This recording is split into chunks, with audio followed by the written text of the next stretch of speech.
না থাকলেও প্রয়োগ ভিন্ন, সুযোগ নেই বিনা প্রতিদ্বন্দ্বিতার। ভোটের চূড়ান্ত সিদ্ধান্ত জনগণের হাতে রাখতে এমন উদ্যোগ বলছে সরকার। সারা দেশের 298 আসনে প্রার্থী 1967 জন। প্রতীক বরাদ্দ চলছে আজ। বৃহস্পতিবার থেকে শুরু প্রচার। রাতে সিলেট যাচ্ছেন তারেক রহমান, কাল থেকে নির্বাচনী সমাবেশ।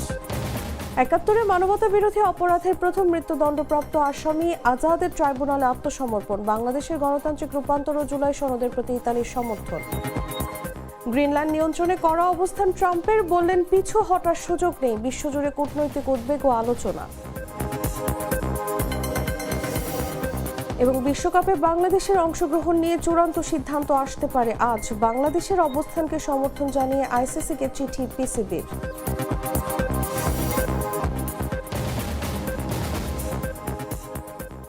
এতক্ষণ শুনছিলেন সংবাদ শিরোনাম। দর্শক, আমন্ত্রণ দুপুর 1টা নিউজে। সাথে আছি আমি তাসলিমা তিথি।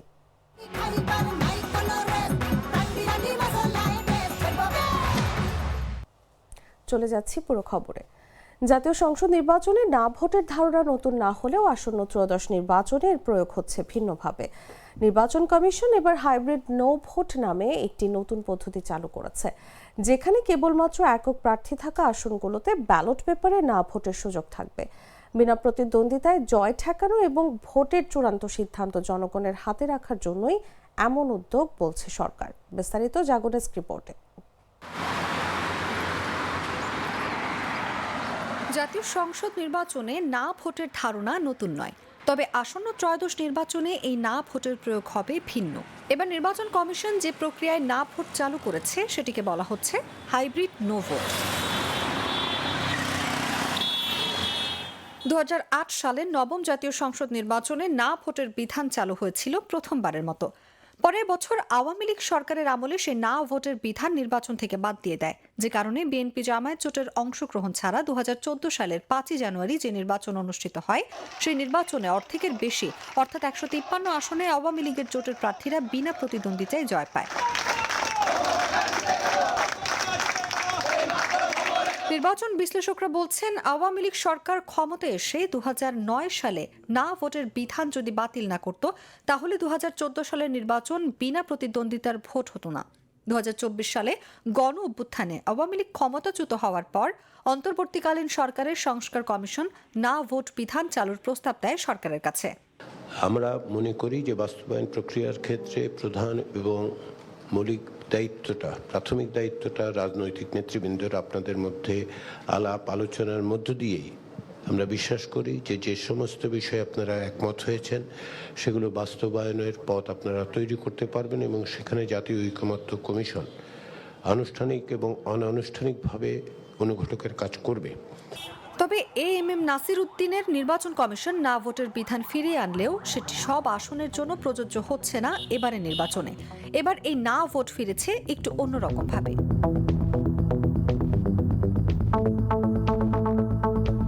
মূলত জাতীয় সংসদের 300 আসনের মধ্যে যেসব আসনে একজন মাত্র প্রার্থী থাকবেন, শুধু সেখানেই ব্যালট পেপারে না ভোট থাকবে।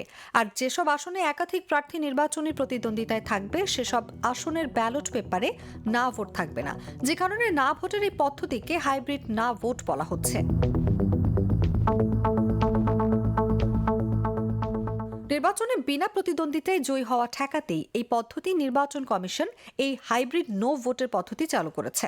অর্থাৎ একটি আসনে একজন প্রার্থী মানে তিনিই জয়ী হবেন এমনটি নয়, সেই ভোটের সিদ্ধান্ত থাকবে জনগণের হাতে। নিউজ ডেস্ক, জাগো নিউজ।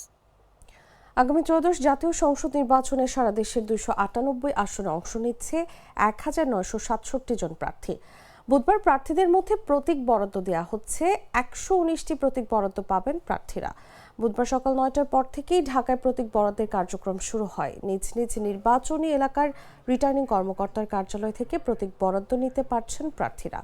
ঢাকার 20 আসনে লড়ছেন 137 প্রার্থী। ঢাকা বিভাগীয় কমিশন কার্যালয়ে ঢাকা 13 ও 15 আসন বাদে 4 থেকে 18 আসনের মোট 13টি আসনের প্রতীক বরাদ্দ দেওয়া হবে। সকালে প্রতীক বরাদ্দ শুরুর পর প্রথমে দেয়া হচ্ছে ঢাকা 4 আসনের প্রার্থীদের প্রতীক। এর মধ্যে ঢাকা 4 আসনে বিএনপি, জামায়াত এবং ইসলামী আন্দোলনের প্রার্থী প্রতীক বরাদ্দ পেয়েছেন। প্রতীক পাওয়ার পর আগামীকাল বৃহস্পতিবার থেকে আনুষ্ঠানিক প্রচারণায় নামবেন প্রার্থীরা। ভোট গ্রহণ শুরু হওয়ার 48 ঘন্টা পূর্ব পর্যন্ত নির্বাচনী প্রচারণা করা যাবে।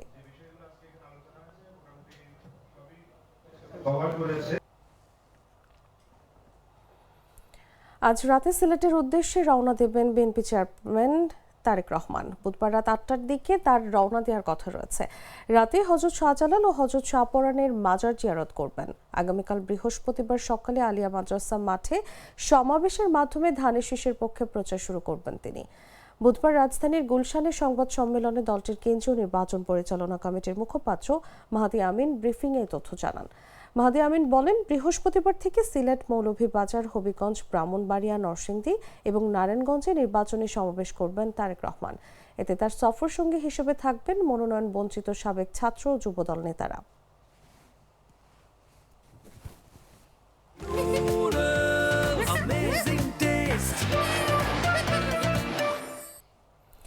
একাত্তরে সংঘটিত মানবতাবিরোধী অপরাধের মামলায় প্রথম মৃত্যুদণ্ডপ্রাপ্ত পলাতক আসামি মাওলানা আবুল কালাম আজাদ আত্মসমর্পণ করতে আন্তর্জাতিক অপরাধ ট্রাইব্যুনালে হাজির হয়েছেন।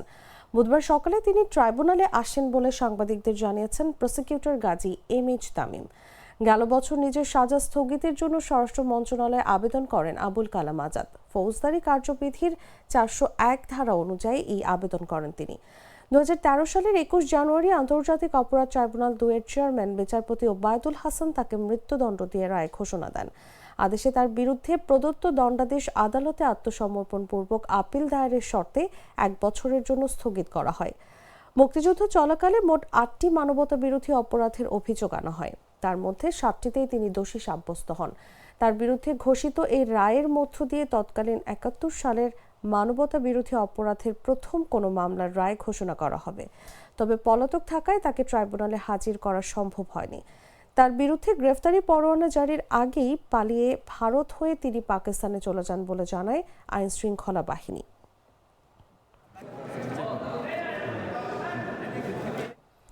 বাংলাদেশের গণতান্ত্রিক রূপান্তর এবং দেশটির গণতান্ত্রিক নবায়নের লক্ষ্যে প্রণীত জুলাই সনদের প্রতি পূর্ণ সমর্থন জানিয়েছে ইতালি। বুধবার প্রধান উপদেষ্টার উপপ্রেস সচিব আবুল কালাম আজাদ মজুমদার এই তথ্য জানান। এর আগে মঙ্গলবার রাষ্ট্রীয় অতিথি ভবন যমুনায় প্রধান উপদেষ্টা ডক্টর মোহাম্মদ ইউনূসের সঙ্গে সৌজন্য সাক্ষাৎকালে এই সমর্থনের কথা জানান ইতালির প্রতিরক্ষা মন্ত্রণালয়ের আন্ডার সেক্রেটারি ম্যাটিও পেরেগো ডি ক্রিমনেগো। বৈঠকে দুই পক্ষ বাণিজ্য ও প্রতিরক্ষা সহযোগিতা অভিবাসন, আগামী 12 ফেব্রুয়ারির সাধারণ নির্বাচন এবং গণভোট, ইউরোপীয় ইউনিয়নের নির্বাচন পর্যবেক্ষণ কার্যক্রম এবং জুলাই সনদ সহ বিভিন্ন গুরুত্বপূর্ণ বিষয়ে বিস্তৃত আলোচনা করেন।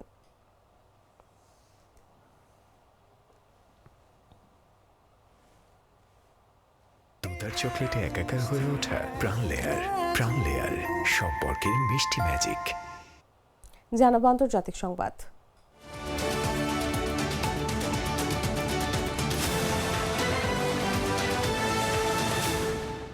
যুক্তরাষ্ট্রের প্রেসিডেন্ট ডোনাল্ড ট্রাম্প আবারও গ্রিনল্যান্ড নিয়ন্ত্রণ নিয়ে কড়া অবস্থান নিয়েছেন। সামাজিক যোগাযোগ মাধ্যমে দেয়া এক বার্তায় তিনি বলেছেন, গ্রিনল্যান্ড অত্যন্ত গুরুত্বপূর্ণ আর পিছু হটার কোনো সুযোগ নেই। হোয়াইট হাউসে এক সংবাদ সম্মেলনে ট্রাম্প জানান, গ্রিনল্যান্ড অধিগ্রহণে তিনি কতদূর যেতে প্রস্তুত, সময় হলেই তা জানা যাবে। বিষয়টি আন্তর্জাতিক মহলে নতুন করে উদ্বেগ তৈরি করেছে। সুইজারল্যান্ডের দাভোসে বিশ্ব অর্থনৈতিক ফোরামে ফ্রান্সের প্রেসিডেন্ট ইমানুয়েল ম্যাক্রো সতর্ক করেছেন, বিশ্ব ধীরে ধীরে নিয়মহীন ব্যবস্থার দিকে সরে যাচ্ছে। কানাডার প্রধানমন্ত্রী মার্ক কার্নি জানিয়েছেন, পুরনো বৈশ্বিক ব্যবস্থা আর ফিরে আসছে না। অন্যদিকে গ্রিনল্যান্ডের শিল্প ও প্রাকৃতিক সম্পদ বিষয়ক মন্ত্রী নাজা নাথানিয়েলসেন বলেন, আমরা আমেরিকান হতে চাই না, আমাদের ভবিষ্যৎ আমরা নিজেরাই নির্ধারণ করব। বিশ্লেষকরা মনে করছেন, ট্রাম্পের কঠোর অবস্থান যুক্তরাষ্ট্র ও মিত্রদের মধ্যে নতুন কূটনৈতিক টানাপোড়েন সৃষ্টি করছে। প্রেসিডেন্ট ট্রাম্প দাভোসে পৌঁছানোর পর এই ইস্যুতে একাধিক গুরুত্বপূর্ণ বৈঠক অনুষ্ঠিত হবে।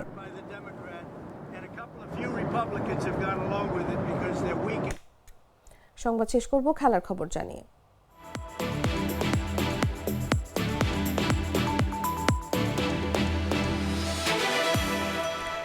শুরু থেকেই পাকিস্তান ক্রিকেট বোর্ড বলে আসছে, বাংলাদেশের ভারতে টি-20 বিশ্বকাপ খেলতে না যাওয়ার সিদ্ধান্তে তাদের পূর্ণ সমর্থন আছে। এবার আন্তর্জাতিক ক্রিকেট কাউন্সিলকে চিঠি দিয়ে সে বিষয়টি জানিয়েছে পিসিবি। ক্রিকেট বিষয়ক ওয়েবসাইট ক্রিকইনফোর প্রতিবেদনে জানায়, মঙ্গলবার পাঠানো ওই চিঠির অনুলিপি আইসিসি বোর্ডের সদস্যদের কাছেও পাঠিয়েছে পিসিবি। এমন সময় এই চিঠি পাঠানো হয়েছে যখন বুধবার বাংলাদেশের অংশগ্রহণ নিয়ে চূড়ান্ত সিদ্ধান্ত নিতে আইসিসি বোর্ড সভা ডাকার কথা রয়েছে। ভারত ও শ্রীলঙ্কা যৌথভাবে 2026 টি-20 বিশ্বকাপ আয়োজন করছে, তবে নিরাপত্তাজনিত উদ্বেগে ভারতে খেলতে রাজি নয় বাংলাদেশ।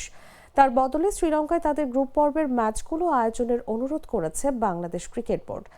এর আগে গুঞ্জন উঠেছিল পিসিবি পাকিস্তানে বাংলাদেশের ম্যাচ আয়োজনের প্রস্তাব দিতে পারে, অথবা বাংলাদেশের সিদ্ধান্তের উপর নির্ভর করে পাকিস্তান নিজেই বিশ্বকাপে অংশগ্রহণ নিয়ে পুনর্বিবেচনা করতে পারে।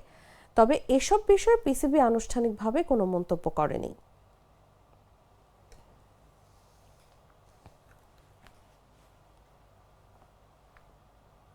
দর্শক, সংবাদ শেষ করার আগে শিরোনামগুলো জানিয়ে দিচ্ছি আরো একবার।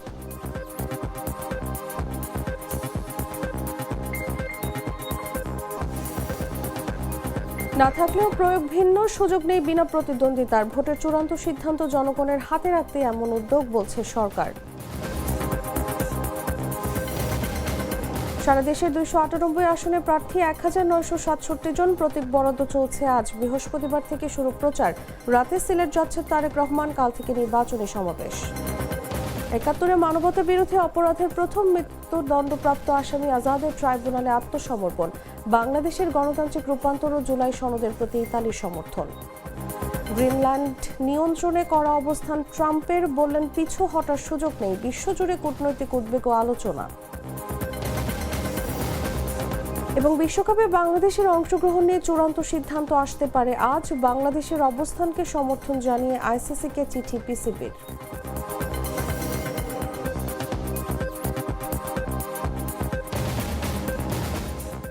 দর্শক, এই ছিল এখনকার মতো। এরপর দেখবেন দুপুর 3টা নিউজ। প্রতি মুহূর্তের সর্বশেষ খবর জানতে ভিজিট করুন jagunews24.com। ফলো করুন আমাদের ভেরিফাইড ফেসবুক পেজ এবং সাবস্ক্রাইব করুন জাগো নিউজের ইউটিউব চ্যানেল। ধন্যবাদ সবাইকে।